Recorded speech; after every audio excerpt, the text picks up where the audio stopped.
What if the block that's holding you back isn't actually yours to carry? In this episode, I sit down with Sheila Scott, hypnotherapist, healer, and longtime nurse whose life has been touched by soul-level experiences since childhood. From a mystical near-drowning encounter to face-to-face contact with a UFO and dancing mist beings on a midnight lake.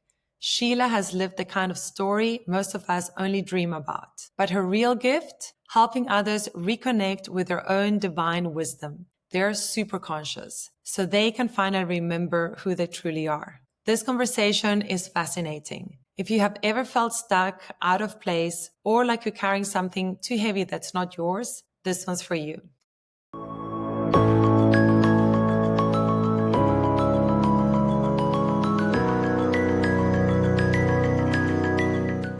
Sheila Scott, welcome to the Oracle podcast. You're one of Oracle's practitioners and you're a long-time hypnotherapist. You've been doing it since 2004, I believe. But you're also a registered nurse and you also practice Reiki, emotional freedom technique, connective healing. And so I'm very excited to hear your story. Thank you for joining us. And I'm going to start off with a kind of a heavy question. What is your mission in life these days? First of all, thank you very much for having me on your podcast. It's a real honor to be here. So thank you. Okay, so my mission is to help people connect with their higher self, their superconscious mind, because I believe that people are experts in their own lives. Just reconnecting with themselves, connecting with their higher self. We appear to be cut off when we're down here on planet Earth, but through hypnosis, deep level hypnosis, we can reach our higher selves. And people can do it in meditation as well, but not everybody is a, meditator of like 40 years or something. So it can take a while. So my job is my role is to help people access their own healing, power, wisdom, and knowledge. Yes. And I know that you say that you are a hypnotherapist and you work with the superconscious. Can you explain a little bit what that means? Sure. The superconscious is just another term for the higher self. Most hypnotherapists work with the subconscious, and I also work with the subconscious, and they get amazing results. It's not to, not to say anything negative about just working with the subconscious, but the superconscious is much more knowledgeable and has absolute knowledge really of us as souls. So we're looking at sort of like a soul therapy. That's the way I also term it. So when we're working with the superconscious, I guide the client into the subconscious and then we go up to the superconscious. Now, sometimes sometimes the subconscious doesn't know how to fix the problem. It knows what the problem is, but it takes higher direction from the superconscious. So that's what I focus on. So going down into the subconscious and then up to the superconscious. So you were saying that the superconscious is more like the higher self. The subconscious then would be what? Well, the subconscious is actually very powerful. It runs all the bodily systems. So it runs our breathing, heart rate, our healing system, digestion, everything. So it's immensely powerful, but it doesn't really reason. But it listens really intently to what the conscious mind says. So if the conscious mind has a very strong belief, that will go into the subconscious and it will start manifesting that belief. So for instance, if we were told as a child that we were not very smart, that goes right into the subconscious and we start manifesting that we're not very smart. So in order to fix the program, we go into we reprogram the subconscious. It's very much like a computer. It just wants to help. Its job is to always protect the conscious mind and to be like a healer in itself. But as I said, sometimes the subconscious cannot figure out the problem or figure out the solution. So that's when we go to the superconscious. And also the superconscious works like lightning speed. It's like Google on steroids. Google, you put the question in and it goes like that. So it works incredibly fast, but sometimes the process actually takes a little bit longer to filter down to the physical. Unfortunately, most people do not have the capability to go from their conscious mind to their superconscious. And I think that's the way we set it up here because we came down to learn lessons. When we're on the other side, we're tapped in completely to our higher selves. There's no separation, but when we come down here, we're sort of cut off. So when there's a big big problem in someone's life and they've really tried everything, I feel the next step is to go to the Superconscious for help. And it will help if we ask it. It doesn't judge. It just says, okay, you're asking me, I'm going to help.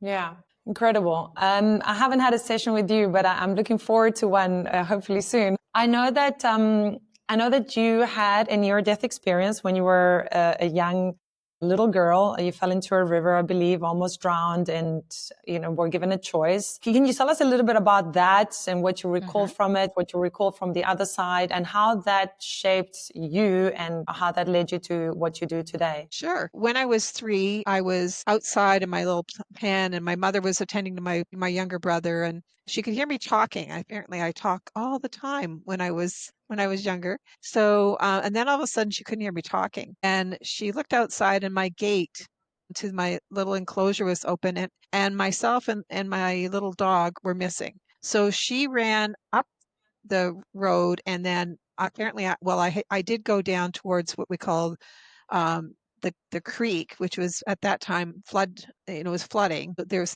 water was running high and there was rapid waves. And I fell into the water, and my mom found my shoes as I slid down the bank. I like slid down and then fell out of my shoes and went into the water and was bobbing along the water. And the water was running quickly, and I went under the water once, twice, and then the third time, I said, if mentally, I went, if I go under the water one more time, I'm not coming back. So, of course, what happens? I go under the water and I went down to the bottom of the river.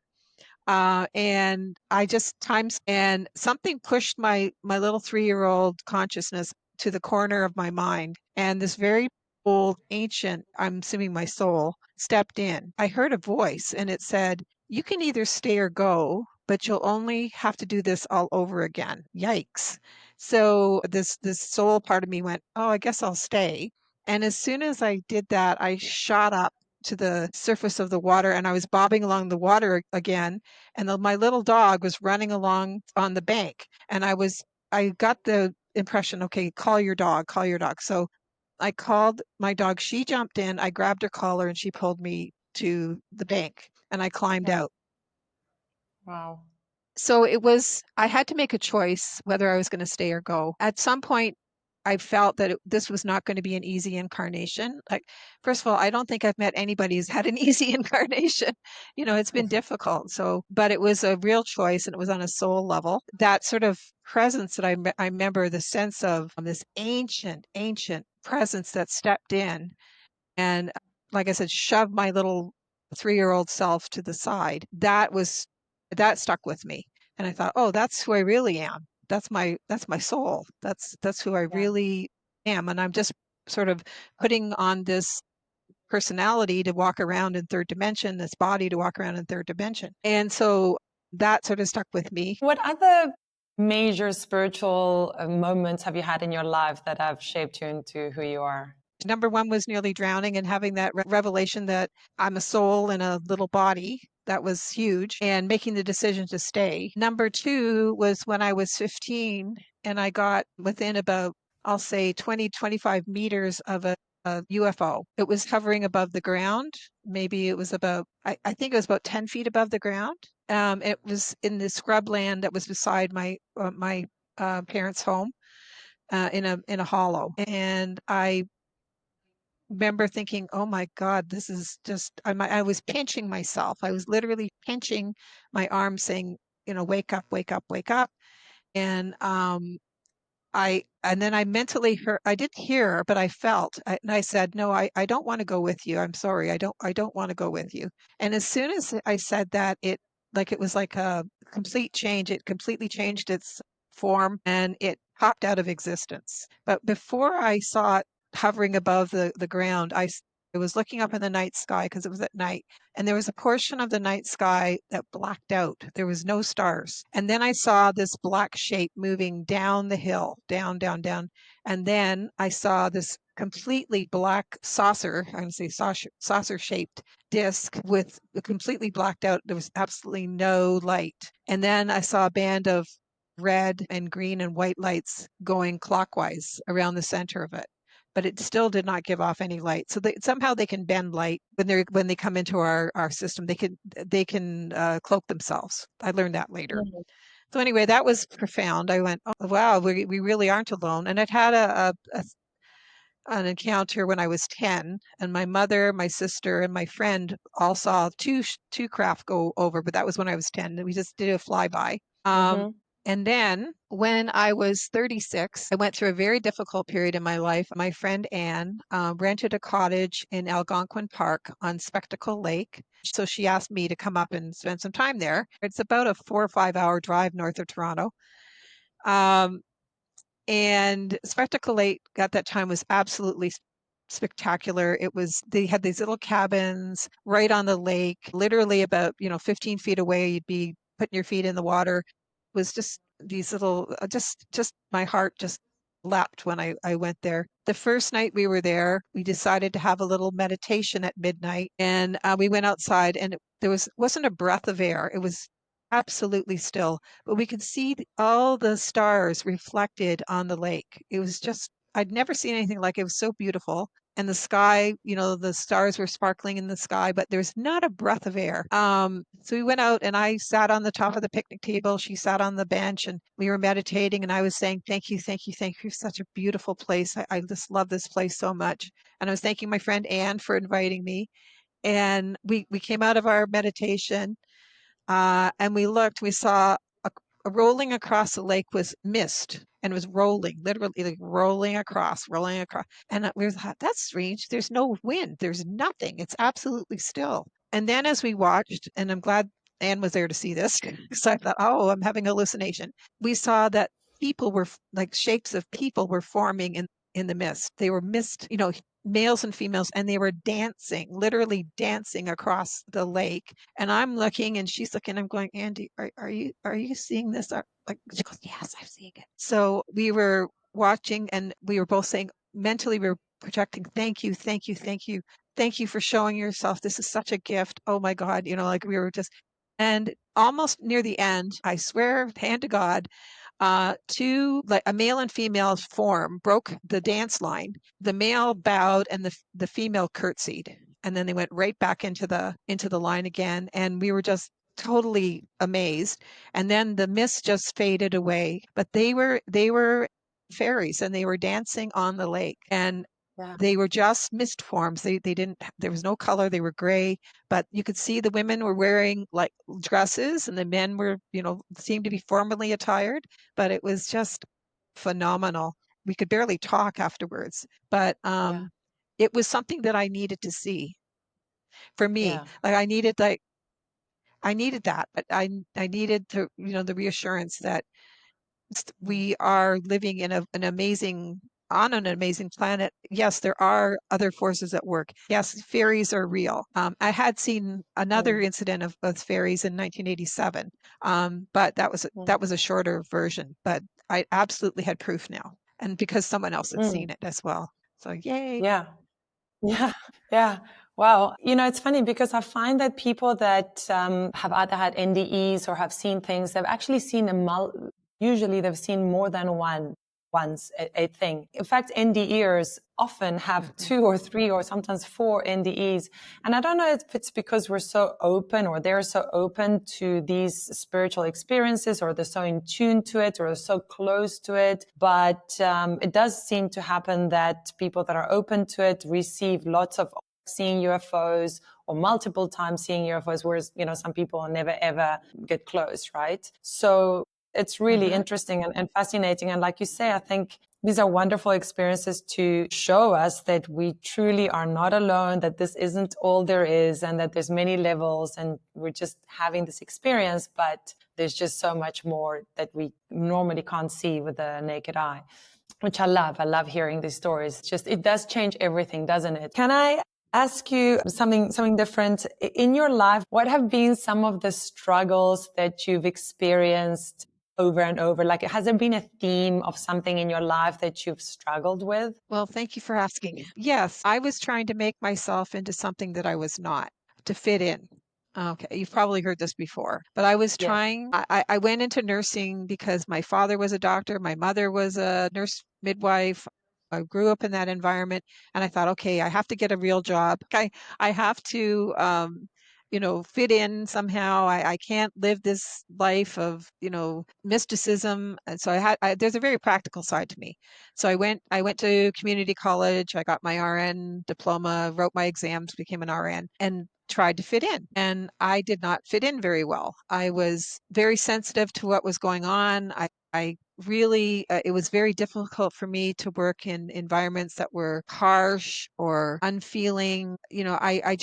So I moved around in nursing a lot. I did a lot of nursing um, things, tried different things. And then I moved out into the community, and I worked for 2 years at the Covenant House with or almost 2 years, with their On the Street program.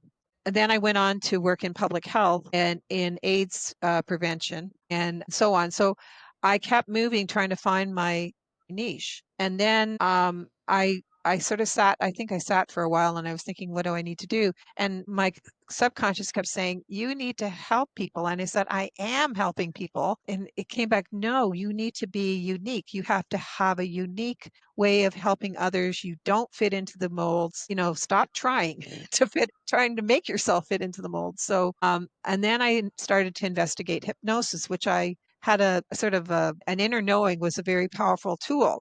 And the more I learned about hypnosis, the more I realized how powerful it was. And so I did the training in 2004, but it was working with the subconscious. And being a very spiritual person, I thought, but what about the higher self? Like, how do we access the higher self? And that's when I heard about the Simpson protocol, hypnosis.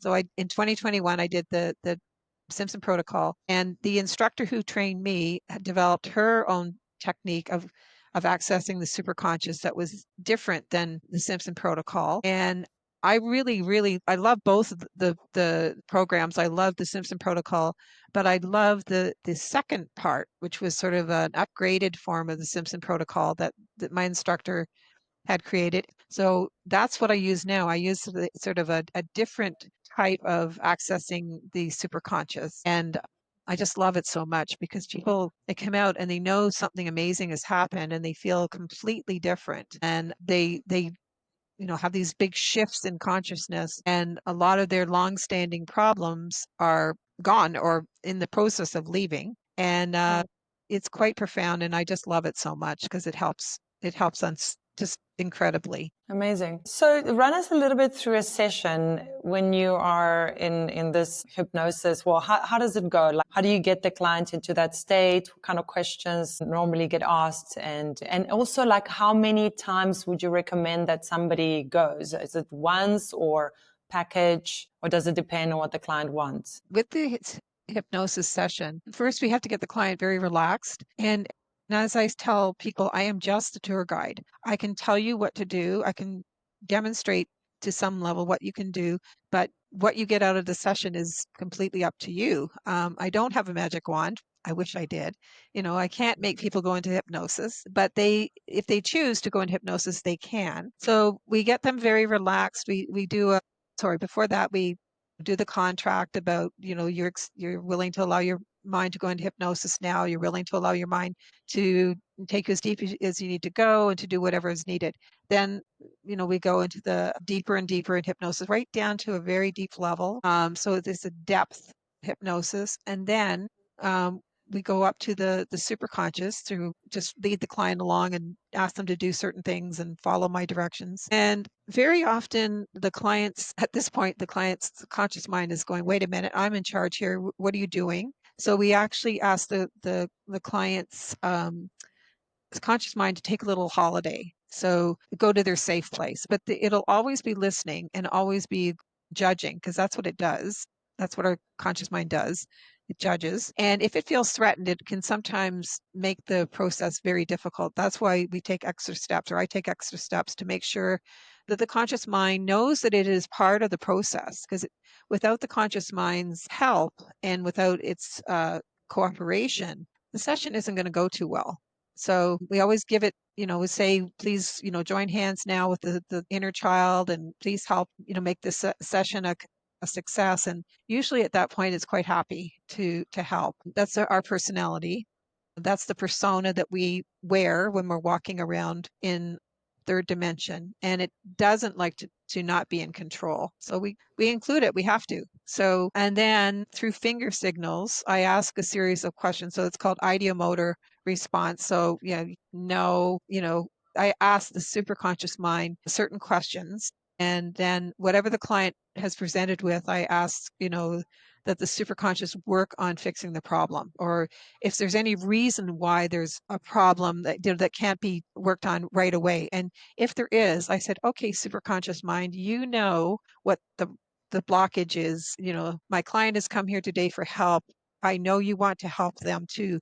Please remove whatever blockage, or please remove whatever obstruction there is to completing the process. So, to finish the healing. And if there's something that needs to be done beforehand, the superconscious will say no again. And then we'll say, okay, I will go through a series of questions, but almost invariably, if you ask the superconscious to fix the problem, to fix the blockage, it will do that.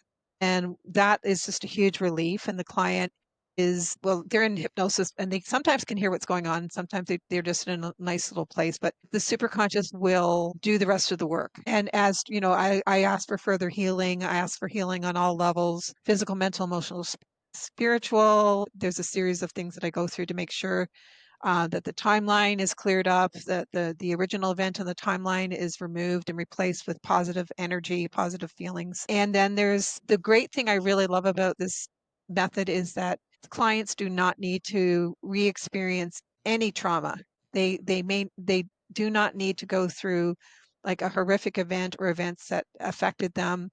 This is a very gentle process. If they do start crying, I just ask the superconscious to make this as gentle and compassionate as possible for the client. Invariably, the superconscious will step in and go, okay, but the tears they're acknowledging that something is being changed, and perhaps they are having a memory, but they do not need to go through the trauma again of the experience. That's not part of the deal here. That's what I love about this method of hypnosis. That sounds amazing. So what are some of the most common things that people come to you for, and what are some of the biggest shifts that you've seen with some of your clients? They come with all sorts of things. Usually it's a feeling that there's something not right, or they can't get ahead. Usually I don't trust myself. I don't believe I can help myself. They need help reestablishing their connection to themselves and their confidence levels. A lot of people will just say, I can't get ahead in life and I don't know what my blockages are. So, I see that a lot. I had one person with a sexual health question, and I did work in sexual health for a while, so it doesn't bother me. Those questions don't bother me, but it was a sexual health issue. I'm trying to think what else. Just a feeling that there's something wrong, or they know that there's something wrong and they can't surmount it. They can't get past it. And then so we just ask the superconscious mind to fix it. Invariably, people come out of session feeling that they are much better, they're happier, they know something profound has changed. I do also do on occasion spirit release work where someone may feel that they have an attachment, and I work with the higher self, and person's higher self, my higher self, and the attachment's higher self to help release the attachment. That does happen occasionally. I don't know, it's not the traditional hypnosis. It's more sort of the ineffable. You can't quite put your finger on it. You know there's something wrong. Yeah. You feel blocked. You can't move ahead. And that's seems to be my specialty. Yeah. Because I suppose like hypnotherapy is related to things that you don't necessarily consciously know, right? So, traditional therapy would take you back to when you were a Right. child and stories that you could talk about because you remember them. But you kind of go to hypnosis, whether it's, the superconscious or a traditional hypnotherapy session, Mhm. because, there's something that you can't fix with your conscious mind. And so, but you still know that there's a blockage there or you can't get past something. So yeah, I've done it myself. I think it's Right. super powerful. I love hypnosis. If you could click your fingers and the whole world would know something like a truth that they would know without a shadow of a doubt was true, what would you like that thing to be? What would you like people to to believe or know? I love that question. That we are spiritual beings having a human experience, that we are down here to learn lessons, that we survived physical death, that this, what we put on as our bodies are just like coats. And when we leave this physical form, we shed the coat and our true selves go back to spirit, which is our home. And I think if people really grasp that concept, that there would be no wars, there would be compassion towards other human beings. I think everybody would be clothed, fed, housed, educated. There wouldn't be any fighting because there's that commonality that we are here to learn compassion and love and caring for human beings, but we're all in the same boat and nobody is better than anybody else. But so basically, that we are spiritual beings having a human experience. I agree. I mean, really, that's why we do the work that we do at Oracle, is to teach people that, right? And to teach them about their real essence, who they really are. And I agree with you, because if we all really like internalize that, we would live in a completely different world. So hopefully we can do that with the people that come across our path, the ones that are ready and wanting to expand and learn themselves. So, well, it's been lovely, lovely talking to you, Sheila, and getting to know you better. Thank you for sharing your story, and thank you for doing the work that you do and for being on the Oracle platform. It's been great to chat with you. Thank you so much again for interviewing me on your podcast. It's an honor. Thank you.